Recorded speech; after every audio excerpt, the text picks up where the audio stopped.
Hi, I'm Adam, and I just got done skiing the new Blizzard Firebird Competition 76.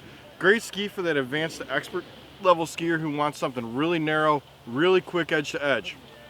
The ski does a phenomenal job of rolling into short, medium, long radius turns. It's very easy to manipulate into any turn shape you want. It's also very solid at speed. It's again not for your biggest, strongest, most aggressive skiers, but there's a lot of value and a lot of power behind this ski.